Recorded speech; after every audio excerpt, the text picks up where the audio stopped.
Ahora sí. Muy bien, continuamos. A ver Continuamos si con... me dijo pastor que le recordara, a ver si habla de Primera de Juan 5. Sí, muy bien. Justamente estaba hay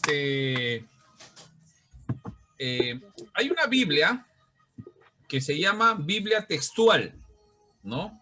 Es una Biblia textual de la Reina Valera, del Nuevo Testamento. Justo lo tengo acá. No sé si se puede distinguir, no sé por qué la cámara no enfoca los... Ahí está, ¿no? Esta Biblia del Nuevo Testamento tiene una particularidad, se llama Biblia textual. La pueden encontrar en cualquier librería cristiana, Biblia textual del Nuevo Testamento. Y cuando vamos a Primera de Juan, capítulo 5, nos explica qué ha pasado, ¿no? Entonces, a ver, voy a ver si es que puedo ponerlo acá en la pantalla. Espero que pueda hacerlo. Le he tomado una foto y lo he puesto en el grupo. Ahora voy a ponerlo en el... A ver, voy a compartir la pantalla. Vamos a ver si se puede compartir la pantalla de ese texto. Ahí sí se puede, creo. ¿Se ve un poco? Se ve Sí, clarito. pastor, se ve, correcto. Ahí pueden leerlo. Ya, es una foto del librito de esta Biblia. Y dice, miren, mira cómo dice, este es el que vino mediante agua y sangre, Jesucristo. No solo por el agua, sino por el agua y por la sangre. Y el Espíritu es el que da testimonio, porque el Espíritu es la verdad, porque tres son los que dan testimonio, el Espíritu, el agua y la sangre, y los tres concuerdan. Entonces, ¿qué ha pasado en la Reina Valera de 1960? ¿Alguien puede leerla, la Reina Valera 60?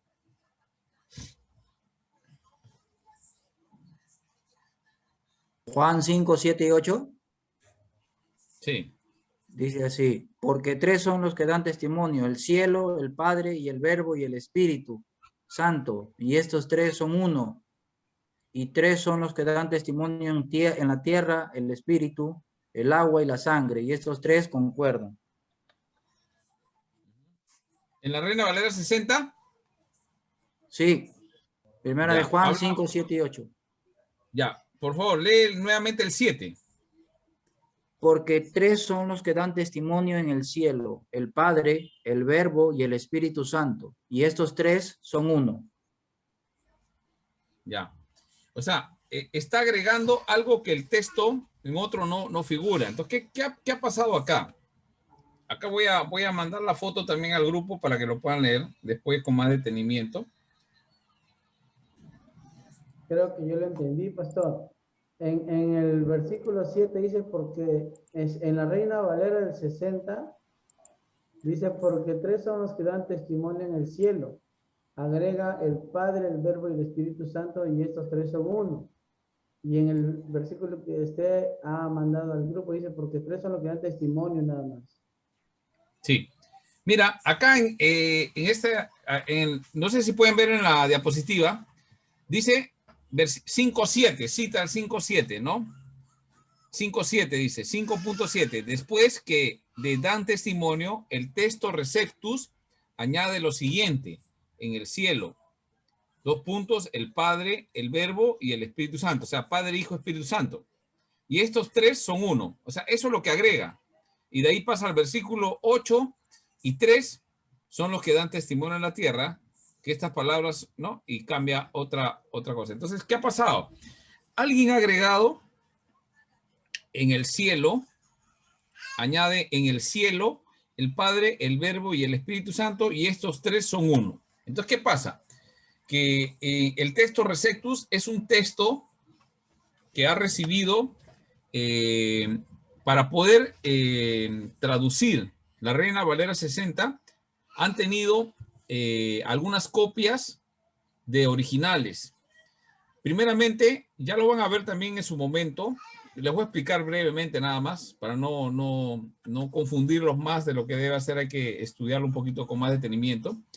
¿Qué pasa? Que no existen textos originales. Lo que existe es copias del texto original. Son copias.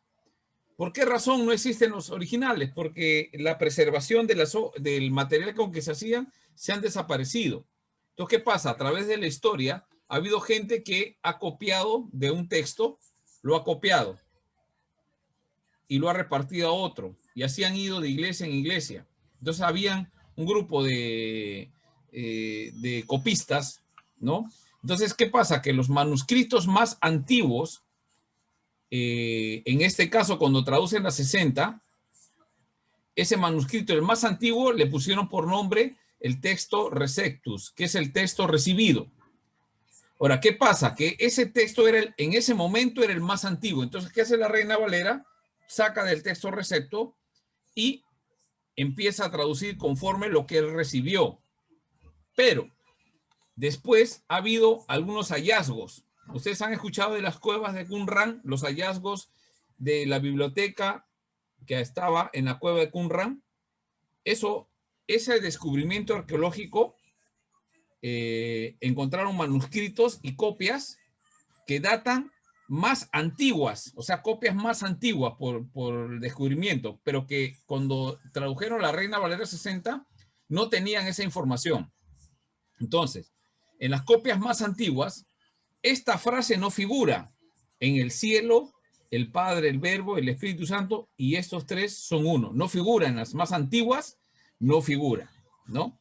Entonces, la pregunta es, ¿qué cosa ha pasado? Entonces, puede haber una posibilidad de que cuando han estado haciendo las copias, han agregado algo más con la finalidad de ayudar al que lee, para explicarle un poquito más acerca de esto. Entonces, alguien ha escrito algo más.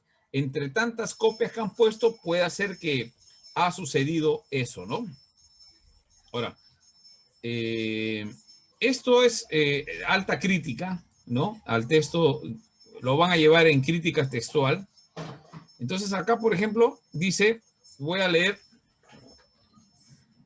la evidencia externa. El pasaje está ausente de todos los manuscritos griegos conocidos, excepto 4. Y estos contienen el pasaje de lo que parece ser la traducción de una recensión de la Vulgata.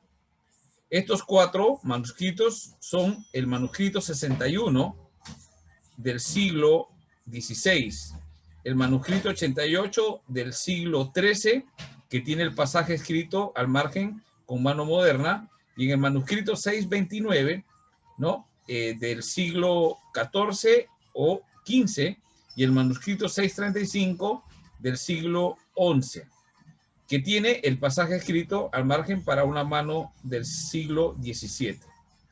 El pasaje no es mencionado por ninguno de los padres griegos. Esto es importante. Esta parte que figura ahora en nuestro texto actual, en la Reina Valera 60, dice: el pasaje no es mencionado por ninguno de los padres griegos, que son los primeros que empezaron a hacer teología. Ellos no mencionan este texto, nunca lo citan para asegurar que hay una Trinidad.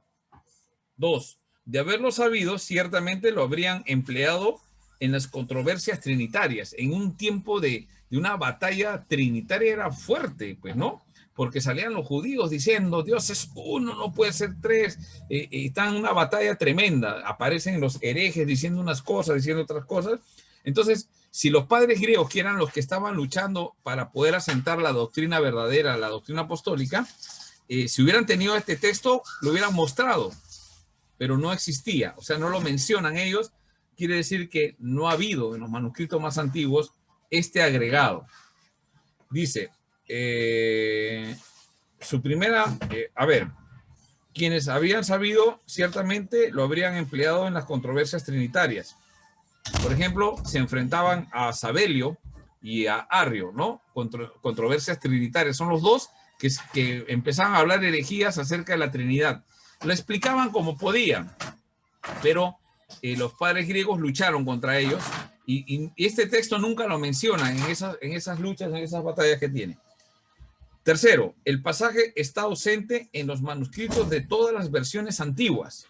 ¿Cuáles son las versiones antiguas? La siria, la copta, armenia, etíope, la versión árabe, la eslavónica, ¿no? Excepto en la latina, porque en la latina sí figura.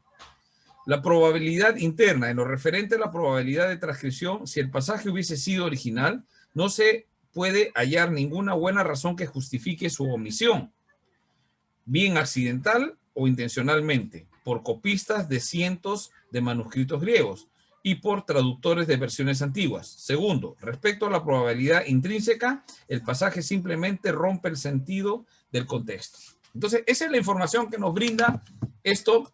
Es una información bastante técnica, ¿ya? Entonces, ahora, ¿cómo podemos entender esto? Esta es la información que está ahí. Es bastante técnica porque cita el manuscrito número tal. Y la verdad que, bueno, ahí está el dato. Yo lo leo porque no me dedico a memorizar esto. No es mi especialidad tampoco. Lo único que podemos concluir es que este texto ha sido agregado en algún momento por algún copista. Y eso figura en los códigos, los más antiguos que recibió la Reina Valera 60 cuando tradujo y tomó ese texto, por eso que figura.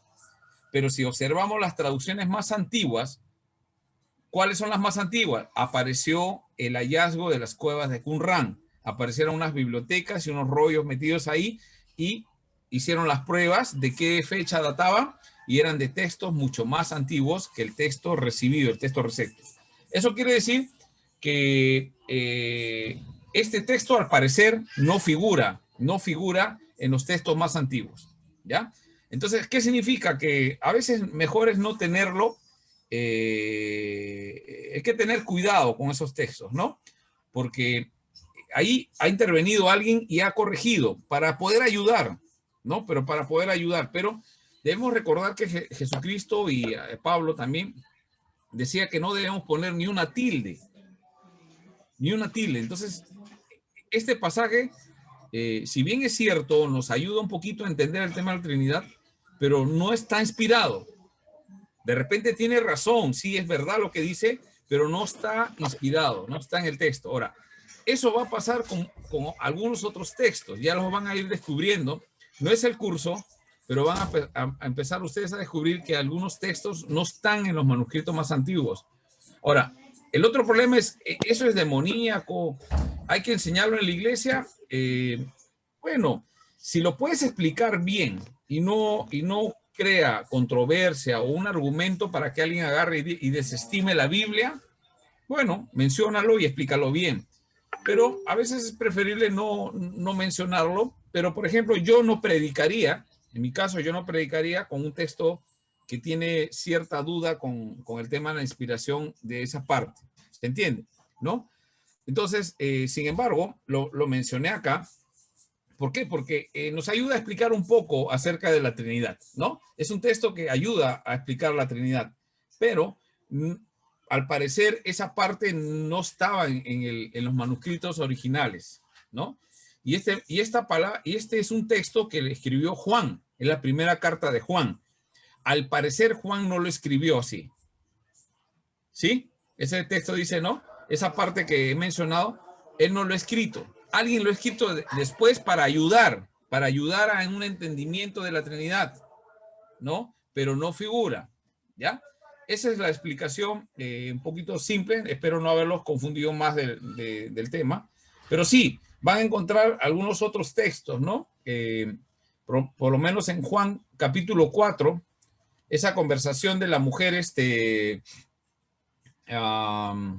de cuando Jesús dice, el que esté libre de pecado tiene la primera piedra, ¿no?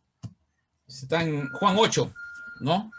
Ese pasaje, según algunas informaciones, no están en los manuscritos más antiguos, ¿no?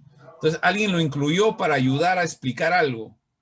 Lo hizo con buena intención, todo sí, por eso que figura y no se ha sacado.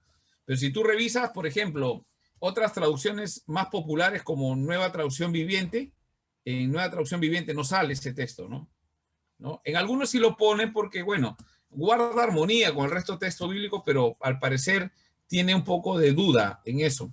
Algunos otros, como profesores o alguien que consulten, tal vez le va a decir, bueno, no tiene problema. Bueno, son decisiones que cada uno toma, pero yo no puedo decirles, ocultarles, no hablen nada de eso, no, hay que conocer para poder tomar decisiones, ¿no? Entonces, eso es lo que pasa con ese texto de Primera de Juan, capítulo 5, ¿no? Pero la Trinidad, como hemos demostrado, no es una enseñanza, simplemente el problema tiene un tema de copistas, se le podría decir. Cuando han traducido la Reina Valera 60, la copia más antigua era el texto Resectus, pero después aparece una más antigua donde no figura. Por esa la diferencia, ¿no? Entonces, sería mejor no considerar esa parte, porque no es un problema teológico tampoco, ¿no? Un texto bíblico que haya cierta duda de inspiración, no desestima toda la enseñanza de la Biblia. ¿Sí? ¿Se entendió? ¿Se entendió? Si se entendió, continuamos nuestro estudio, ¿no? Sí, pastor, continúe. Sí.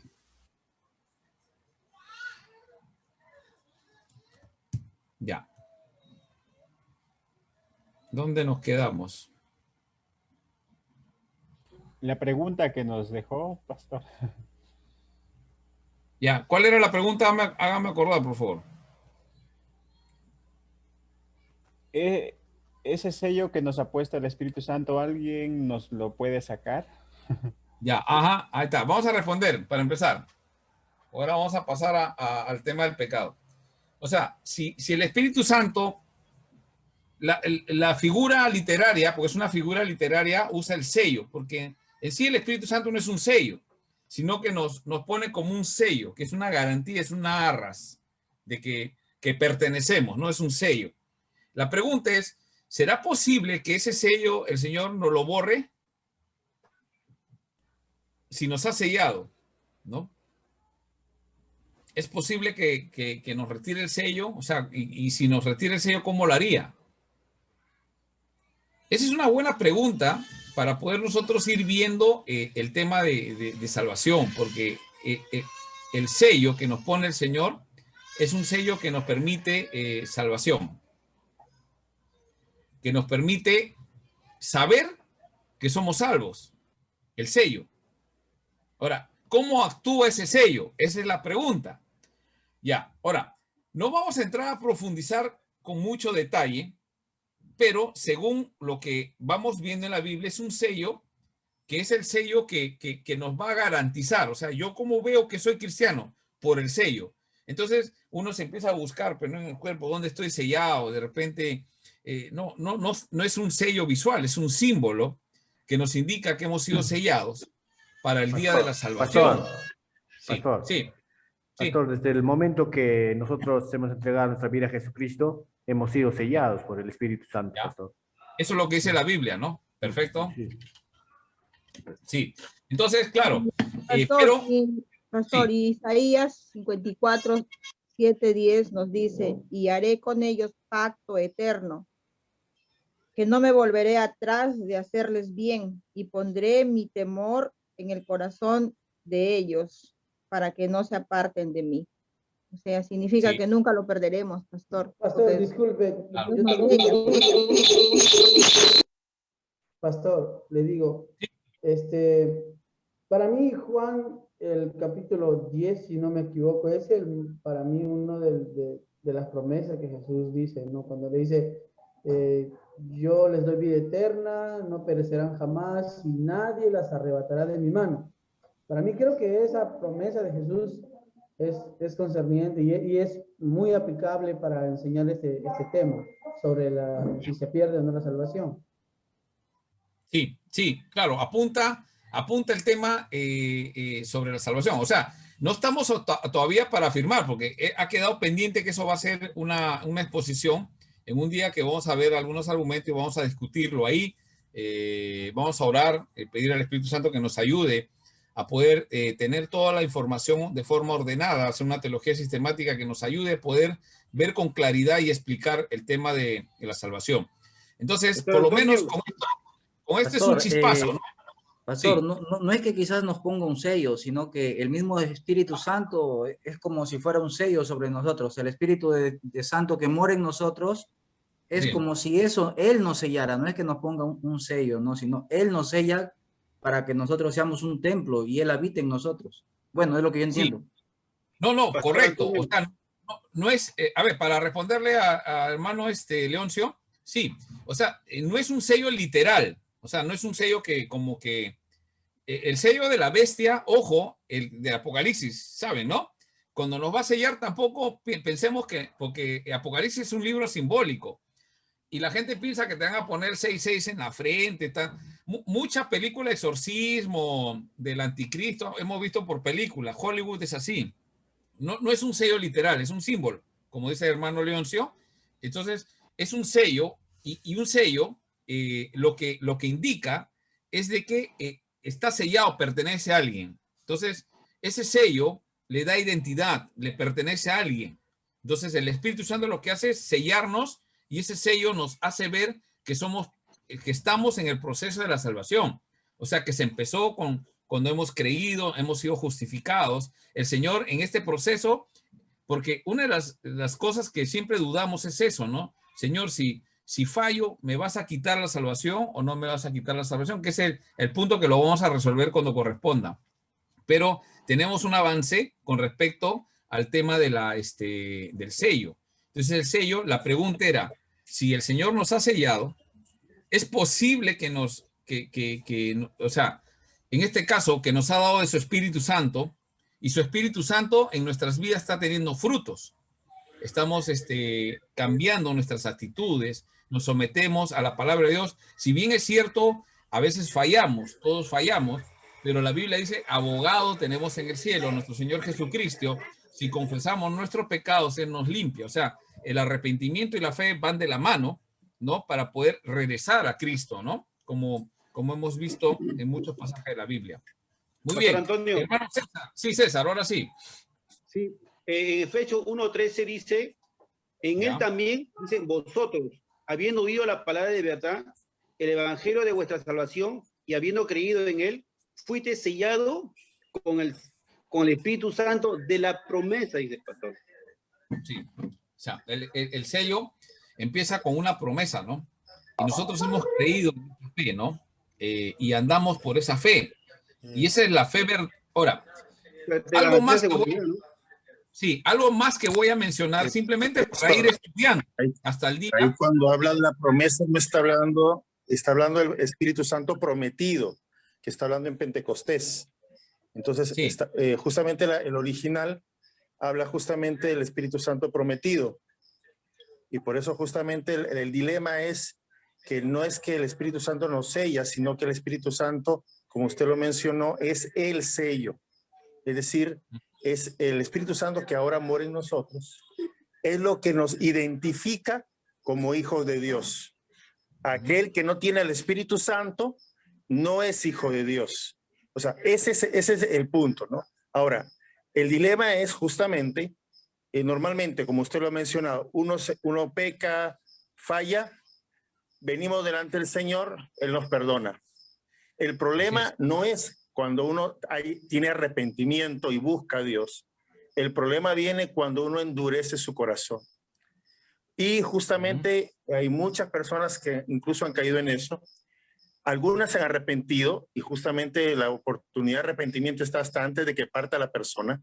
No se puede juzgar a nadie. Pero sí ha habido casos en que estas personas, más bien en vez de arrepentirse, han endurecido su corazón. Y como también lo dice en el Antiguo Testamento, cuando el pueblo de Israel endureció su corazón contra Dios y en vez de acercarse a Dios, más bien se endurecieron y finalmente Dios los juzgó, ¿no? Entonces, en el caso del Espíritu Santo, renegar contra el Espíritu Santo o blasfemar contra el Espíritu Santo, bien la palabra dice, es un pecado que no se perdona. Y el punto justamente de la restauración y de la salvación es que nosotros vamos, pedimos perdón y recibimos y mantenemos la salvación porque Cristo ya pagó por eso. Entonces, ahí justamente el dilema va porque blasfemar contra el Espíritu Santo es un pecado que Dios no perdona. Y obviamente para llegar a eso hay todo un tema, ¿no? Entonces, no es que cualquiera peca y ya, Dios, chao, al infierno, como algunos mencionan, ¿no? Hace poco estuve compartiendo con unos pastores, me decían, no, que tú pecas y si haces esto y lo otro te vas al infierno. Eso no es bíblico, definitivamente, ¿no? son casos, como decimos, este sería la excepción de la regla, ¿no? Normalmente la mayoría se salva, pero dijo alguien, hay las letritas chiquitas. Si tú blasfemas contra el Espíritu Santo, llegas a endurecer tu corazón, puedes perder tu salvación, ¿no? Ese es el punto arminiano justamente del tema de que la salvación se pierde. Sí, gracias hermano Pastor, Carlos. Hermano José pastor. Mejía. Sí, pastor. Sí, somos sellados, pero podemos perder la salvación y nuestros nombres serán borrados. En Juan 3:3, Ahí es el pasaje. en Juan 3:3 dice, Jesús le responde a Nicodemo, de cierto te digo, sabemos cuando repite es porque no hay duda en eso. El que naciere de nuevo, ¿no? Cuando dice nacer de nuevo, a esos que nacemos de nuevo, sí, no perdemos la salvación. Porque Claro. dice Jesús también que ninguno de lo que tú me has dado lo voy a perder. Sí, sí. ¿No? El punto es interesante, o sea, todos tenemos la postura ahí, todavía no, estamos simplemente como dando algunos datos que nos van a ayudar a ir viéndolos para el día que vamos a tener un poco, hacer un poco de teología acerca de esto de la seguridad de salvación. Entonces, nos ayuda. Ahora, con respecto al punto, por ejemplo, hay un pasaje que dice, ¿no? Te borraré del libro de la vida, ¿no? Entonces, la pregunta es, ¿en qué contexto se está hablando del tema de borrar del libro de la vida? ¿A qué se refiere? Entonces, también eso vamos a poderlo ver ahí. Pero regresando a nuestro pasaje de Efesios 1, 13, que citó este hermano César, ¿no? Dice, el evangelio de vuestra salvación, y habiendo creído en él, en el evangelio de la salvación, esto da por sentado es alguien que ha creído.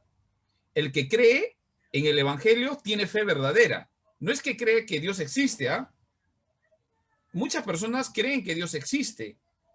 Muchas personas piensan que Dios existe, que Jesús es histórico, etcétera. Sí, sí, está bien, fue un hombre que enseñó mucho, pero así creen de él, pueden creer de Mahoma. Acá es otra cosa, el evangelio. Y habiendo creído en él, dice, fuiste sellados, la figura, con el Espíritu Santo de la promesa. Y dice, ¿qué cosa es? Es las arras. Arras es una garantía. Es las arras de nuestra herencia, de lo que vamos a heredar hasta la redención de la posesión adquirida. Hay una posición adquirida. Interesante estos detalles que nos da la Biblia, y esa posesión adquirida, ¿no? Es que Dios nos ha adquirido como pueblo de Dios, y nos ha elegido para alabanza de su gloria. Entonces, es interesante que justamente el Espíritu Santo, que es la garantía, el arras, que es como dice nuestro texto que acabamos de leer anterior, hemos sido sellados, lo que nos ayuda, la pregunta es, ¿y cómo nos ayuda? Entonces, ¿cómo sé que he sido sellado? Cuando yo persevero, cuando no dejo, me caigo, me levanto y sigo. Encuentro el evangelio me contrita, o sea, me dice, he pecado, y me arrepiento y dejo y salgo de eso. Entonces, ¿cómo yo sé que he sido sellado por el Espíritu Santo? Porque empiezo a perseverar en la obediencia a Dios. Me equivoco, pero sigo perseverando. Ahora, no vamos a tocar más temas, pero es importante también que vamos leyendo el tema de cómo es que por qué algunos perseveran, caen y perseveran y siguen, y otros como que se dejaron, ¿no? También vamos ese día a analizar algunos textos que tienen que ver con esto, ¿no? Entonces, hasta ahí quisiera mencionar un último comentario y seguimos nuestro... Pastor, sí, hay ¿aló? Ya. Sí, primero, hermano León, si doy mi idea. Disculpe, sí, siga. Y luego, por favor. Tendríamos que ver también, pastor, qué es lo que nos otorga este sello, ¿no? El sello que estamos hablando, qué es lo que le otorga al cristiano, a la nueva criatura. Uno de las cosas es que le otorga pertenencia, ¿no? O sea que pertenecemos a Cristo, ¿no? Porque somos de Cristo, porque Él dice que las ovejas oyen mi voz, ¿no? Y desde que pertenecemos a Cristo, ya estamos seguros en el de que ni la vida, ¿no? Ni la muerte, etcétera, ¿no? Y puede ser que también otra cosa que nos otorga es la seguridad, ¿no? La seguridad. Sí, o sea, hay una seguridad interesante que menciona acá el texto.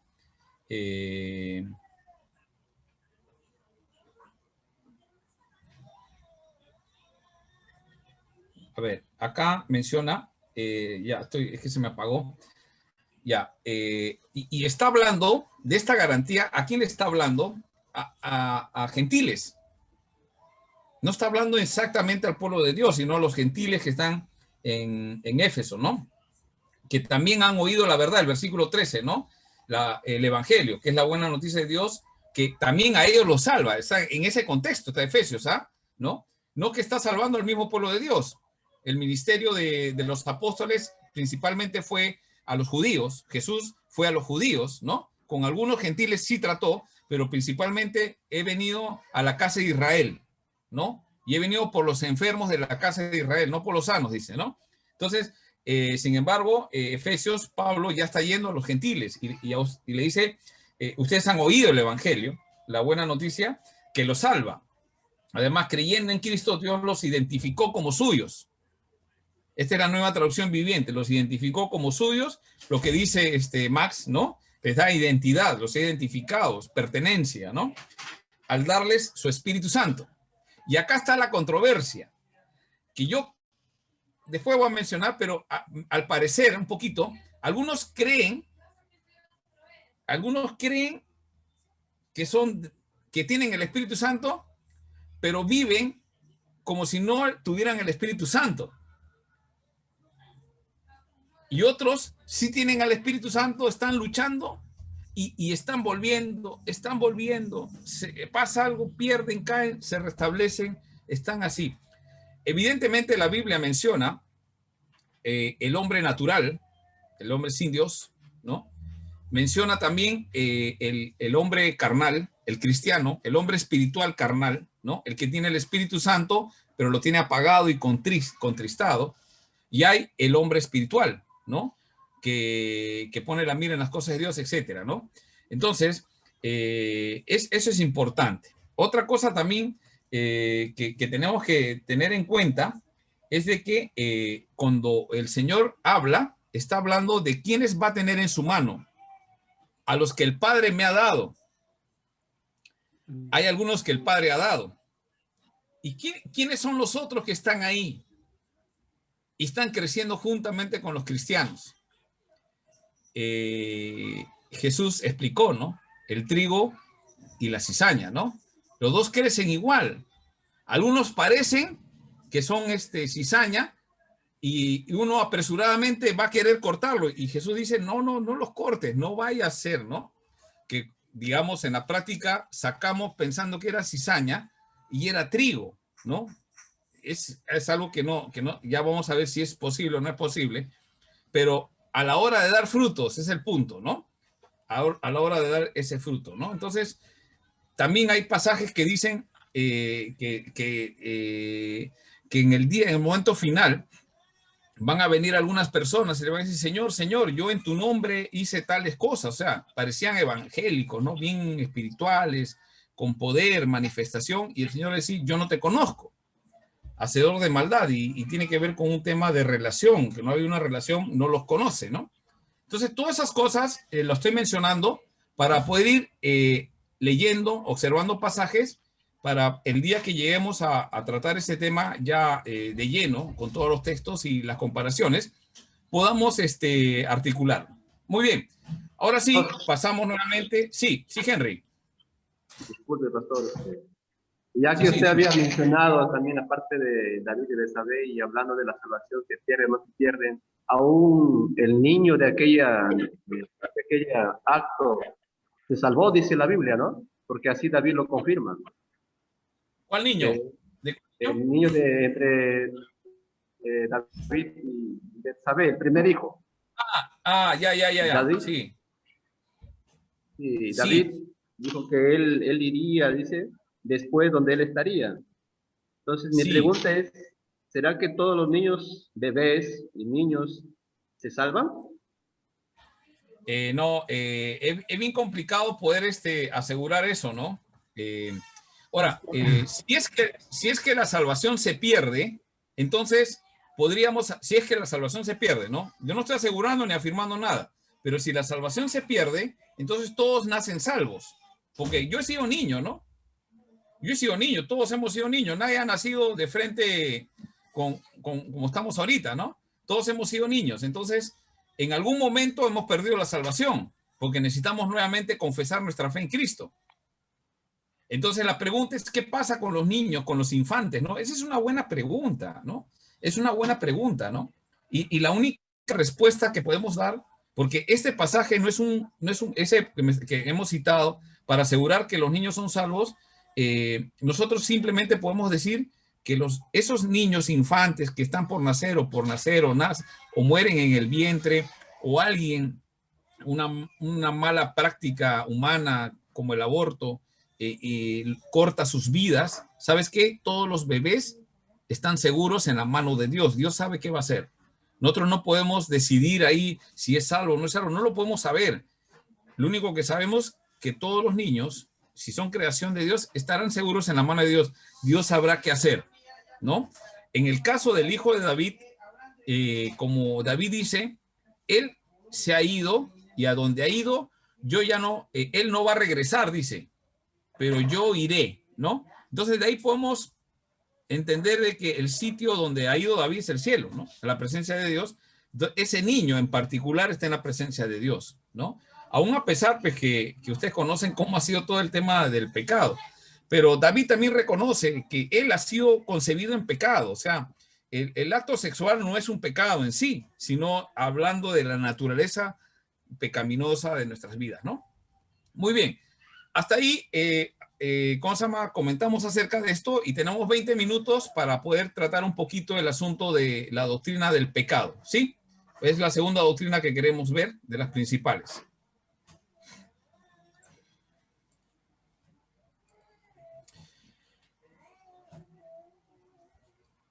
Bueno, a ver, voy a buscar dónde nos quedamos.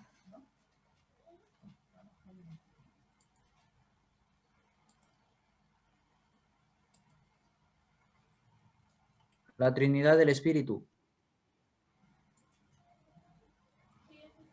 Ya.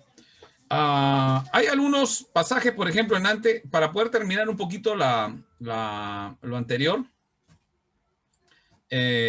César mencionó, hay un texto en Génesis 1:26 donde del Antiguo Testamento presenta algunos indicios de la pluralidad de la divinidad, ¿no?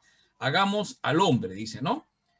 Bueno, pero ahí hay varias posturas, ¿no? Tal vez el que escribió, porque los registros de Génesis, estos textos son escritos en Génesis ¿por quién? ¿Alguien sabe la autoría de Génesis? Moisés. Moisés. ¿No? Muy bien, es Moisés. La pregunta, ¿Moisés estuvo en la creación? No. No. Entonces, ¿cómo recibió esta información? Ahí hay una... Por revelación, pastor, por revelación del Espíritu Santo. Ese es un poco complicado demostrarlo, que él tuvo una revelación y Dios le dictó lo que tenía que escribir. Si bien es cierto, hay varios pasajes donde Dios directamente le va dictando, pero hay una información que es un poco más confiable, que Moisés recibió información escrita acerca de la creación, de gente que estuvo en esos momentos y recibió, y la idea, ya lo van a tratar un poquito con más detalle en el curso que corresponda. Si están llevando Antiguo Testamento, introducción al Antiguo Testamento, podrían preguntarle cómo es el tema de la autoría de Pastor, Moisés. Sí, dime. Yo escuché que, bueno, en la antigüedad se contaban, ¿no?, las historias de generación en generación. Orales. Claro, orales. Incluso en Josué Dios da una recomendación que cuenten a sus hijos, a los hijos de sus hijos, ¿no? lo que sucedió en... Muy bien. El punto es de que este pasaje de Génesis 1:26 está en la creación y está antes que hagan al hombre. Entonces no había ni un hombre todavía, ¿no?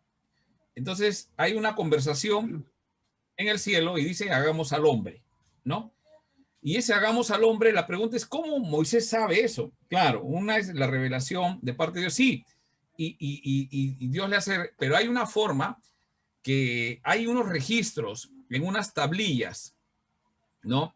Esa es una información que ha recibido Moisés, puede haberlo recibido de forma oral a través, pero hay unos registros que se han encontrado por medio de metodología de arqueología, que han existido unas tablillas, ¿no? Unas tablillas con algunas formas de escritura, ¿no?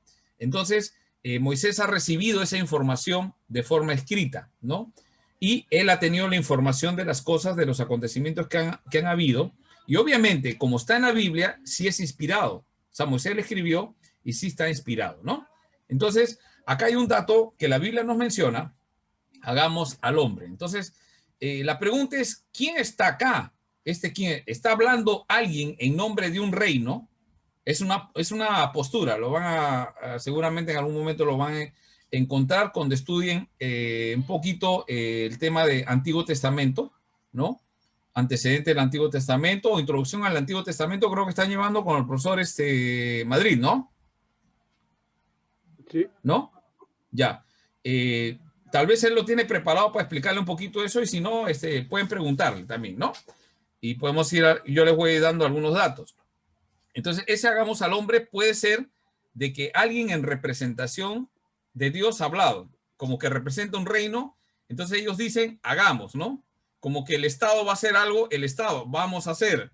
Entonces, hagamos es una forma majestática de representar al reino, ¿no? De que alguien está creando, es una forma. Pero la más creíble, la mejor forma es pensar de que acá hubo una conversación Padre, Hijo, Espíritu Santo. Esa es otra postura también acerca de hagamos al hombre, ¿no? Entonces, evidentemente, el creador, ¿quién es? Y hemos visto, antes sabemos, ¿quién es el que crea todas las cosas? Según Juan capítulo 1. Jesús. Dios. En el principio era el verbo, ¿no? El verbo. Y al principio era el verbo. No, ese es de la nueva creación. Sí. Entonces, en Colosenses hemos visto que todas las cosas fueron creadas por él, Colosenses, ¿no? Entonces, ¿quién es el que está creando? Jehová. ¿Quién es Jehová? El Hijo. Cristo, el Verbo. La pregunta es, ¿con quién está conversando el Creador? Con los ángeles. Si es Cristo. Bueno, podría ser que está conversando, pero los ángeles no tienen capacidad de crear y decidir. No. Claro, No sé, pero los ángeles con el Hijo y estaban Con el alrededor. verbo y con el Espíritu Santo, pastor. Hay una voluntad, ¿no? Entonces, pareciera que podemos decir que está hablando con el Padre, porque cuando estaba Jesús en la tierra, ¿con quién hablaba? Con su Padre, ¿no? Y acá, ¿qué podemos pensar? El texto no lo dice, ¿no? Pero podemos pensar que estaba conversando con el Padre. La voluntad del Padre era la creación y el poder estaba en Cristo, que era el que creaba, ¿no? Jesús en la preexistencia, se le dice, se le conoce como ese término, ¿no? Entonces, después hay otro pasaje que dice, descendamos y confundamos ahí su lengua. ¿Se acuerdan? Cuando están construyendo la Torre de Babel, Génesis 11. Dice, descendamos y confundamos. Una consulta. En Génesis hay también una particularidad de que el pronombre está en singular, pero el verbo está en plural.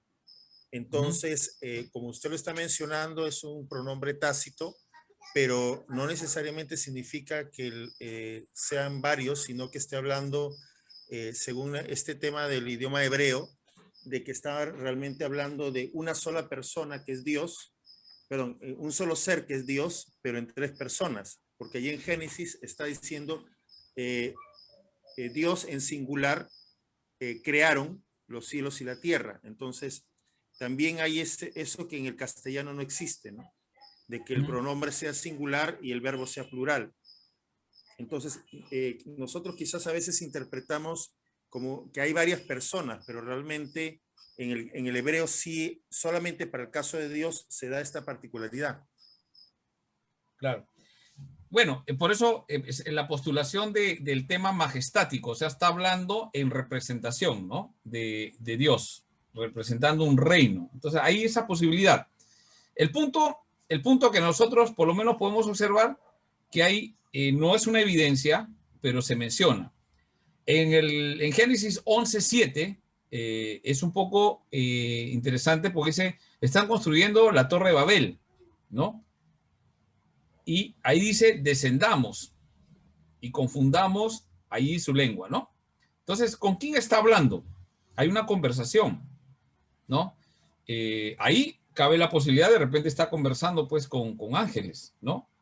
El contexto nos va a dar alguna... Entonces, la idea acá, como he puesto acá, si no se han dado cuenta, dice algunos indicios de la pluralidad de la divina, de la divinidad, ¿no? Entonces, acá se presentan a Jehová hablando tal vez con algún otro personaje que también es Jehová, ¿no? ¿Alguien puede leer Zacarías 3, versículo 1 y 2? Zacarías 3.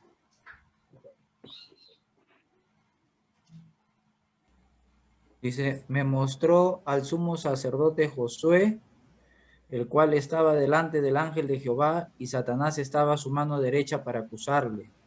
Y dijo Jehová a Satanás, Jehová te reprenda, oh Satanás, Jehová que ha escogido a Jerusalén te reprenda. ¿No es este un tizón arrebatado del incendio?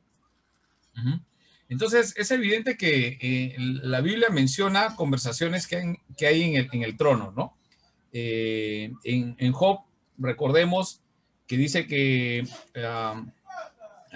Dios conversa con Satanás, ¿no? Y le dice, oye, y Dios le dice a Satanás, ¿no has visto a Job? ¿No? Ya conocen la historia, ¿no? Entonces está conversando con alguien. Es evidente que la Biblia demuestra que Dios con alguien conversa ahí, ¿no? Entonces, claro, no podemos asegurar con exactitud acerca de la Trinidad en el aspecto del Antiguo Testamento, pero hay algunas pocas menciones.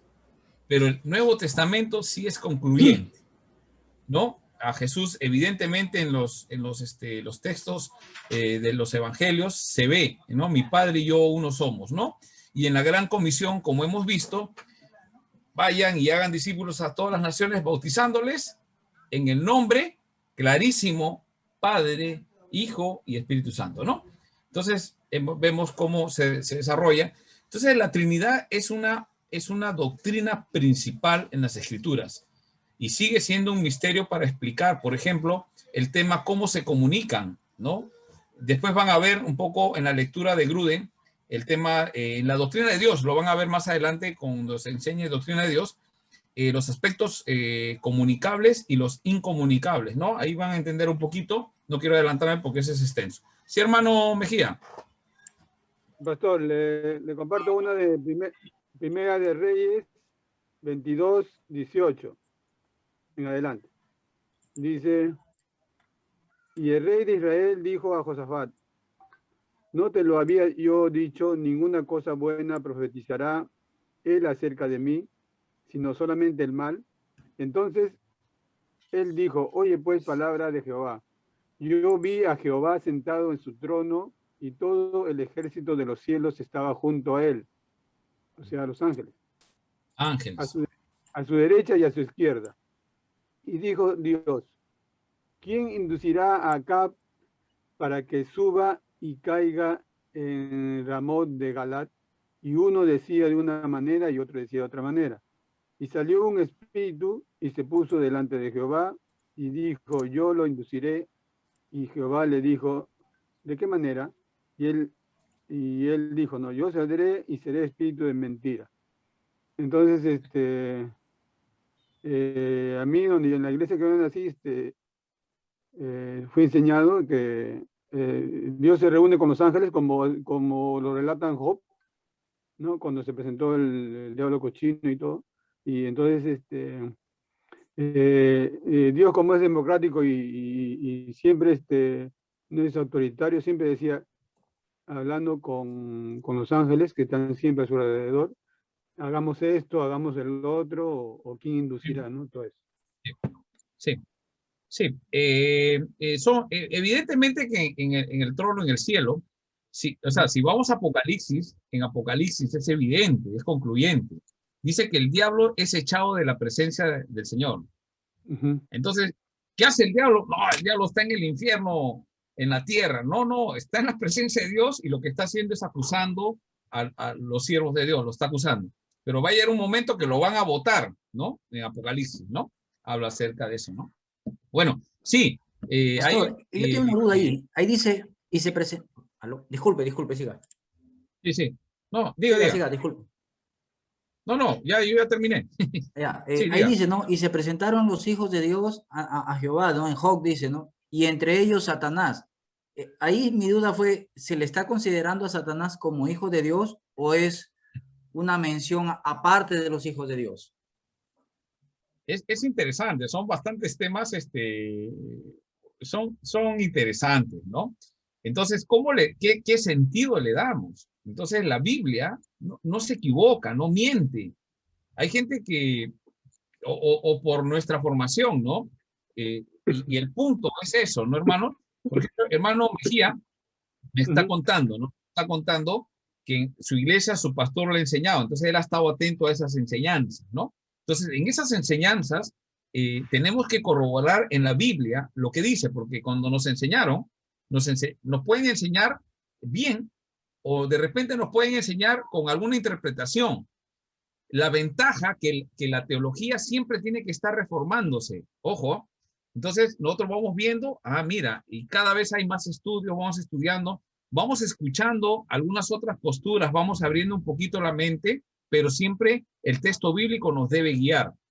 Entonces, evidentemente, pues, que algunas personas podemos decir, no, que cómo va a entrar el Satanás al cielo, pero la Biblia dice que eso es así, es una realidad, ¿no? Entonces, ahora, regresando un poquito a nuestro tema, de estos textos que hemos citado, nada más, hagamos al hombre, ¿no? Entonces, si decimos que es ángeles, está conversando con ángeles, entonces es como que Dios le consulta a los ángeles qué es lo que va a hacer. Entonces, no queda, ¿no? Porque hay una voluntad. Lo que podría hacer es el Padre, su voluntad, decidiendo con el Hijo, ¿no? Hagamos, pero también existe la otra posibilidad, como que mencionó el otro hermano, que es un tema de representación, ¿no? Hagamos, en representación del reino se hace la creación, ¿no? Entonces, es un estudio de palabras que todavía, si ahorita nos ponemos a hacer un estudio de las palabras, de los pronombres, como se mencionó, y si no se ha estudiado todavía algunos bases del hebreo, ¿no? Y algunos principios de interpretación de exégesis en hebreo, podemos llegar a conclusiones equivocadas, ¿no? Entonces, por eso no quiero entrar en ese punto, pero sí, van a ustedes también estudiar en algún momento eso. Primero, lo que tienen que aprender es exégesis en español. Y una vez que ya conozcan un poquito la gramática en español, podremos entrar al hebreo, ¿no? Y al griego, ¿no? Entonces, y comprender la gramática y la función, la morfología de cada una de las cosas que tenemos que tratar ahí, la sintaxis y detalles. Entonces, ahorita no es el momento, pero es interesante poder ahí y nos va a ayudar a tener un poco más de revelación. Muy bien. Pastor Antonio, disculpe. César, ya, con César acabamos y pasamos a la clase. No, doctor, escúchame, lo que pasa es que ya me voy a retirar, voy a entrar a mi área de supervisión y entonces yo no voy a estar ya, por eso le pido permiso. Ya. Bueno, está bien, César. Gracias, ya, pastor, ahí lo veo el video ya terminando. Ya, listo. Entonces, por otra parte también, veamos la hora, ya falta 2 minutos para concluir y nos hemos quedado para entrar en la doctrina del pecado, ¿no? De jamartía, ¿no? No dar en el blanco. Entonces, hasta acá vamos a llegar el día de hoy. Hemos tratado bastantes temas en la primera hora con respecto a las tareas, los trabajos y bueno, hemos desarrollado una de las doctrinas principales importantes acerca de la Trinidad. Ahora, explicarlo para poder ya dar algunas cosas concluyentes para poder terminar, explicar el tema de la Trinidad es bastante difícil, ¿no? Es bastante difícil porque no lo logramos comprender con exactitud porque es un misterio. La misma Biblia dice es un misterio, ¿no? ¿Cómo es que 3 personas en uno? Es un poco complicado, pero la Biblia enseña así. Y nosotros tenemos que creer en esa Trinidad, porque lo vemos en varios pasajes cómo actúa, vemos que es una persona, cada persona de la Trinidad, pero los 3 son, en esencia, es uno. Entonces ahí están las controversias, por ejemplo, con los judíos. ¿Por qué lo acusaron a Jesús? ¿Por qué lo acusaron a Jesús? Porque él decía y se hacía uno con el Padre. Y esa fue la acusación. Entonces, ¿de qué lo acusaron a él? De blasfemias. A él lo acusaron de blasfemia. Te estás haciendo uno con el Padre. Tú no eres el Padre. Esa era una blasfemia. Para ir terminando, yo hago una pregunta, ¿no? ¿Por qué los estudiosos, porque, ojo, los fariseos, los saduceos, la clase religiosa de ese tiempo, ¿por qué no pudieron reconocer a Jesús, el Mesías? Y todo lo contrario, lo veía como un blasfemo. ¿Alguien podría responder para poder ir terminando esta parte? Porque por esa razón lo acusaron, ¿no? Y lo mandaron a matar, ¿no? Porque se estaba haciendo uno con el Padre. Bueno, el tema de que se hacía Señor, ¿no? Era la otra acusación para poder acusarlo ante los romanos. Pero la Es que a él no lo veían como el Hijo de Dios, a él lo veían como un hombre común y corriente que estaba blasfemando el nombre de Dios, pues, ¿no? Porque no respetaba las leyes. Ya, ¿por qué? No, porque Jesús dijo que él ha venido a cumplir las leyes. Respetaba las leyes, hermano. He venido a cumplir toda la ley, hasta se hizo bautizar, o sea, el punto o sea, es me refiero a que no guardaba los días de reposos cuando sanaba y todas esas cosas, ¿no? Ahí como que infringía para los fariseos. Después le ha sido respetuoso de toda la ley, ¿no? Claro, y él decía, yo soy el día del Señor, el día de reposo, yo soy ese reposo, decía. Entonces, ¿por qué no le reconocieron? Pastor, Pastor, disculpe. Hay un texto, ¿no? Bueno, aquí incluye la soberanía de Dios, ¿no? Bueno, hay un texto que dice en Juan 12:40, ¿no? Dice, cegó los ojos de ellos y endureció su corazón para que no vean con los ojos ni entiendan con el corazón.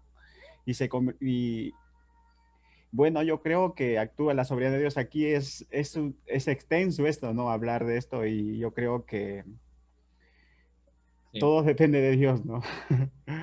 Mira, hermano, José, ese texto que has citado es un buen texto para responder.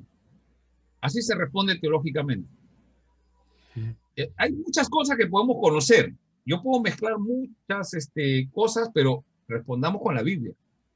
Eso es teología sistemática. Juntar los textos y que todos cuadren como si fuese... ¿Sabes qué? La Biblia es una especie de rompecabezas. Pensemos así, rompecabezas. Ustedes han armado esos rompecabezas de 1000, de 5000, bueno, 1000, de 1000 piezas. ¿Alguien ha armado? Hasta ahorita no lo armo, tengo uno ahí. Pues se coloca primero para que sea más fácil todos los bordes. Ya, sí. Pero parece mentira que a veces hay piezas que todo es azul. Si es un mar y hay un barco, todos los azules, ¿cuál cuadra con uno? Y a veces perdemos la paciencia y decimos, esto me lo han dado, si no lo hemos desarmado nosotros porque nos dan armadito y de ahí lo desarmamos para armarlo, si no fuese por eso pensaríamos que nos han dado piezas que no corresponden, ¿correcto? A veces pasa eso en la Biblia. Entonces aparece un texto con controversia en otro pasaje. La salvación no se pierde. Y acá dice que sí se pierde. El punto es que esos dos textos no se contradicen. El punto que un texto encaja en una parte del rompecabezas y el otro encaja en el otro de acuerdo al contexto que está a su alrededor. Y viendo el contexto a su alrededor, vamos a entender qué hace ese árbol en el bosque tan grande. Esa es la figura que tenemos que tener. Para eso Entonces, la hermenéutica. sí, entonces, claro, los principios hermenéuticos, ¿no? Ahora, digamos, en el tema de la salvación, los que piensan que se pierde, los que afirman que se pierde, porque sí lo afirman, presentan su teología sistemática y llegan a esa conclusión. Y los que creen que no se pierde, arman su teología y sacan la conclusión que no se pierde. La pregunta es, ¿cuál está equivocada? Una está equivocada, definitivamente. Una está equivocada, ¿sí? ¿Estamos de acuerdo? Las dos no puede ser, pues. ¿No? Ahora, algo más mencionaron. Hay un aspecto que antes mencionó el hermano, el tema de la blasfemia contra el Espíritu Santo. Estábamos hablando del Espíritu Santo de Efesios. El pecado imperdonable. Yo les digo, desde ahora, que la blasfemia del Espíritu Santo, no puede, un cristiano verdadero no blasfema contra el Espíritu Santo. No puede. Amén. ¿Por qué no puede blasfemar? Porque el Espíritu Santo está dentro de él. No puede negarlo. Pero el que sí lo niega es porque no tiene el Espíritu Santo. Entonces, no hay creyente que blasfeme contra el Espíritu Santo. Ahora, recordemos que a Jesús, ¿de qué lo acusaron? De blasfemia. Entonces, recuerden Juan 1:12. A los suyos vino, pero los suyos no le recibieron. No le recibieron. Más a los que le recibieron. Ahora, la pregunta es, ¿quién es esos que le recibieron? ¿Qué diferencia tiene con los que no le recibieron si somos seres humanos, incapaces de buscar a Dios? Ese es el punto. Todo ser humano es incapaz de buscar a Dios. No, pero yo lo buscaba en la Virgen de Guadalupe, yo veía la novela, El Señor de los Milagros. No hay quien busque a Dios, dice la Biblia. Entonces, ¿qué cosa es Dios? Y eso se llama gracia. Su gracia nos elige y pone en nosotros, primeramente, fe para creer y nos perdona. Y empieza todo con el perdón, justificación por la fe. Pastor Somos Antonio, disculpe. Sí. Y para Sí, eso hay un texto, ¿no? En Juan 6:44 que dice, ninguno puede venir a mí si el Padre que me envió no le trajere. Claro. O sea, alguien acá puede decir, no, yo busqué al Señor y leyendo las Escrituras me convertí solito. Ah, entonces te has convertido por obras. No, nos hemos convertido porque ya, yo acepto que alguien leyendo la Escritura se convirtió, pero quien te encaminó para que leas eso fue Dios. Porque no hay quien busque a Dios, dice la Biblia. Entonces, esto es interesante, ¿no? Y vamos a ir viendo que justamente en ese camino hacia la glorificación, que es la santificación, hablamos de santificación, ese tiempo es cuando actúa el Espíritu Santo en el creyente. Yo les enviaré el Espíritu Santo, el Espíritu de consolación, ¿no? El cual los guiará, ¿a qué? ¿A qué nos va a guiar el Espíritu Santo? Nos convencerá, dice, del pecado. Sí, pero nos va a guiar a toda verdad, ¿no? A toda verdad. Entonces, vamos a ir viendo poco a poco. No discutamos con respecto si alguien está en una postura o la otra, pero lo que tenemos que terminar acá, si bien es cierto, es teología, vamos a terminar como teólogos, pero sobre cualquier situación, la teología y ser teólogo está bien, es correcto, porque tiene que ver con las Escrituras. Sobre todo seamos biblicistas, ¿no? Que dominemos bien la Biblia, de principio hasta el fin, y podamos armar ese rompecabezas que hay que aprenderlo a armar, pues, ¿no? Y no podemos decir cosas que no encajan y contradecir ni nada, ¿no? Todo tiene su contexto y su resultado. Pastor, muy bien, hermanos. Bueno, no. Sería, bueno, hay dos posturas, ¿no? Arminio y Calvino. Bueno, en el hecho de quedarse con una, ¿no? Las dos, casi tienen lógica, ¿no? Y sí, las dos, y en ese punto yo creo que es necesario, bueno, pedir bastante, ¿no? La guía del Espíritu Santo para no entrar en confusión. Yo creo que las dos tienen base bíblica. Sí, obviamente, por eso lo han postulado. Claro. Las dos son, ahora, sí, pero hay un punto, Hay un punto, Arminio, que él nunca postuló el tema de que la salvación se pierde. Claro, solamente que le entendieron de esa forma. Los seguidores de él continuaron en esa línea, ¿no? Pero Arminio nunca quiso hacer eso. Entonces, eso ayudaría un poquito a entender algunas cosas. Pero sí, han armado una teología sistemática. Todos tienen argumentos bíblicos acerca de eso. Entonces, vamos a ver los textos bíblicos que utiliza. Ahora, por ejemplo, hay 5 puntos del arminianismo. No sé si han ido leyendo. Hay 5 puntos. Ya. Entonces, ustedes han oído hablar como reformados, los 5 puntos del calvinismo, los calvinistas, ¿no? 5 puntos del calvinismo. Los 5 puntos del calvinismo no son 5 puntos que Calvino quiso sacarlo, sino que hubo la controversia con Arminio, con los arminianos. Entonces, ¿qué hace Calvino? Quiere responder a esos 5 puntos para contradecir lo que la Biblia dice. Entonces aparecen los 5 puntos, pero no es algo que se preparó para enseñar a la iglesia, sino que respondiendo a ciertas, en este caso, pues Calvino ve que no es bíblico el postulado arminianista, ¿no? Que lo vamos a ver también para poder ver. Muy bien, ahora sí, ya nos vamos a descansar. Yo tengo algunas cosas pendientes que hacer. Bueno, gracias hermanos.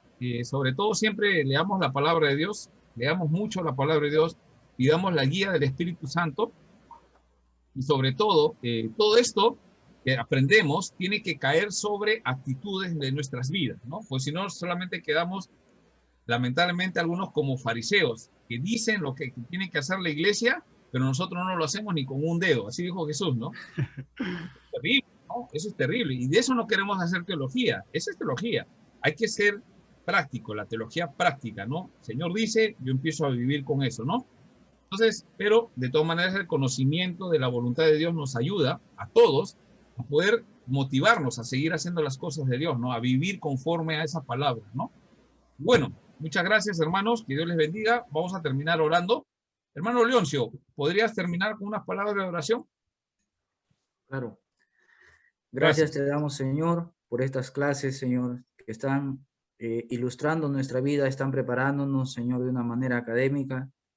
Señor, quizás para algunos de nosotros es un poco chocante o no tan entendible como para algunos de mis compañeros, pero ayúdanos a entender, Padre, de una forma correcta, como dice el pastor, de una forma basada en la palabra, para poder defender tu evangelio también con base teológica, Señor. Ayúdanos a entender, Padre, que el fin de todo eres tú, Señor Jesús. Gracias por este tiempo que el pastor dispone para poder enseñarnos. Gracias por el tiempo también de mis compañeros, que a pesar del trabajo también estamos ahí presentes. Y que el día de mañana, Señor, sea de mucha bendición para todos. En el nombre de Jesús, amén. Amén. Gracias, hermano. Que Dios les bendiga. Que sueñen con la teología. Amén. Amén. Gracias, pastor. Gracias, pastor. Gracias, pastor. Bendiciones, hermanos. Gracias, pastor. Bendiciones.